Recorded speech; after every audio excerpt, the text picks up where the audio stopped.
All right, it is March 2022, the end of March, and I am doing a tour of our garden. This is helpful for you guys to see kind of the whole process of gardening, or our garden, I guess, as well as it's also helpful for us to see kind of our journey and how we've transformed our garden. So this is about a 2 to 3 year old garden. I personally like to plant a lot of perennials, or what's also referred to as permaculture. Originally, we were going to try to do like a food forest, but we have too many issues with deer, birds, etc. that it just probably wouldn't work in this area. We are in zone 6, and this is our garden for this year. So this is our DIY grape trellis. We are going to be trying grapes this year. We have purchased a Reliance grape cutting, and we're going to get that in after the frost. We've had, for some reason, snow and really low temperatures. In fact, it's only, I think, 25 degrees today, so it is cold, so I have to wait on that. But this is our DIY grape trellis here, so that's going to be going here. Here I have a dwarf pear tree. This is a Bartlett pear tree purchased from Stark Brothers. I find it's really helpful when people actually tell us where they get the trees, because then I can go check them out. So that's that. Over here, this is probably our most established tree. I hope you can kind of see it behind the trees in the back, but yeah, this is our most established. This is a Moonglow Pear, which we purchased from a local tree orchard, or I guess local orchard. He sells his trees, and this one has been doing really good for us. I was pregnant last year. I totally neglected my garden, and this is the result. So I'm trying to train the branches down again. Typically I use nuts and bolts and things like that, but if you guys have any suggestions, please let me know, because it has been a struggle. Over here, this is a very soggy corner of the garden. My plan here is to put some sunflowers this year, so I purchased some sunflower seeds. I also started to do some rainwater collection. It's dirty just because I used water from the wheelbarrow, sorry. But that is my idea of getting some rainwater. Here I have my berry patch. This is my baby. I love berries. They're so easy to grow here, and they're just fantastic. Now, I do know that my rows are really super skinny. I didn't do my research when I first started this, and now I'm just gonna have to manage them. But this is what we've got going on. I have a ton of double gold raspberries. They reproduce like crazy, so that is what I have the most of in my garden at this moment. Come in here. I tried to thin them out as much as I could.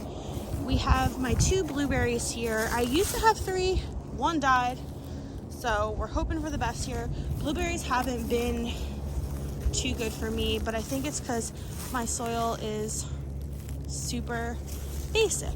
I have a Prime Arc Freedom here, and then a boysenberry here, and then the rest is all double gold. Double gold went crazy.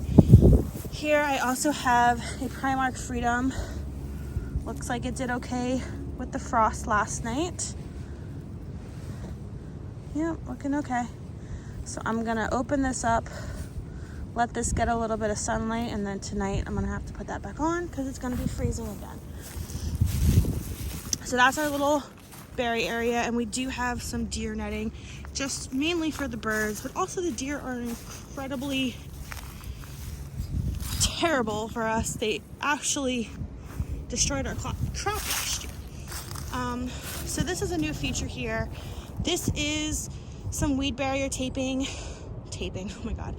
This is weed barrier, and I still have to put a little bit more landscaping tacks in, but there are 10 holes here to plant things like peppers, maybe some zucchini, not sure yet. Over here is our infected Santa Rosa plum tree. So this did not produce plums last year, and it also has a ton of black knot.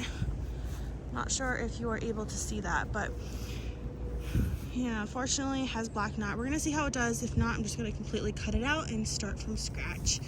Over here is also new. I planted some strawberries. These are covered because of the frost last night. Let's take a peek. They're looking good. All right, so those are my strawberries at the moment. Over here, we're gonna be planting some asparagus. I tend to do the cardboard method of weed control. So I put down a layer of cardboard, get rid of all the tape and stickers and things, put a layer of nice compost and soil around it, and grow right in there. It's worked great. In fact, that's how I got my berry rose. Some are fresh, some are old, but the cardboard has completely disintegrated and is turning into soil. I have some more local compost in my wheelbarrow, but this is a new trellis. I'm going to be growing some cucumbers and some pole beans here. Got a couple of really cool seeds from Baker Creek that I'm going to try out. So that's what we got. Over here, we grew green beans in here last year. They did amazingly well. So we're going to see what we're going to grow in here. I'm thinking half of it radish, half of it more green beans. We love the green beans because we can freeze them and have them throughout the year. So that's my thought on that. Here is our 2-year-old, or 2 years planted in our ground tree that we also got from a local orchard. But this is a Red Haven peach. We've got some good buds on here. We've been really affected by the plum curculio in the past, so I bought some organza bags that we're going to try to save the fruit this year. So that's that. And then yeah, I guess that's our just general overview what we have going on now. Like I said, last year we kind of neglected the garden. We did not mow it like whatsoever, so we have a thick layer of basically natural compost coming in here. I'm hoping that it's going to keep a lot of the grass at bay, although there are patches of grass.